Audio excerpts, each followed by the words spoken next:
Bagaimana kami harus mencari keadilan? Sedangkan adik saya itu polisi Kapolsek 31 tahun. Dia mengabdi sebagai polisi. Itu tidak neka. Anda tahu sendiri sudah viral, adik saya miskin. Dia tidak punya rumah yang mewah. Kenapa adik saya setelah meninggal kubur di bulan suci Ramadan berkatasan supaya membuatkan sabung ayam adik saya kubur. Setelah kubur difitnah dengan bermacam-macam. Fitnah itu fitnah, bukan nyata. Tolong Pak. Saya bukan keadilan adik saya.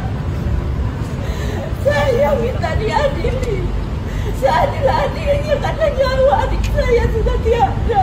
Tolong. Jadi ibu datang sesudah 9 hari ya? Hari pertama udah datang malamnya kejadian. Maksudnya sesudah 9 hari kok belum ada tersangka begitu kan? Padahal sudah ngaku yang menembak.